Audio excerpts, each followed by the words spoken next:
Hello everyone! In this video, I will teach you how to post a job in Facebook 2023.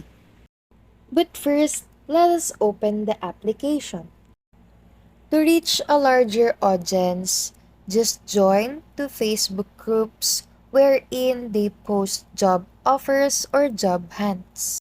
By joining in this type of groups, you can reach the potential employees that you're looking for. Once you've joined, just post the job description and employee qualification for the detailed information. You may also add information about on how they can contact you for easier process.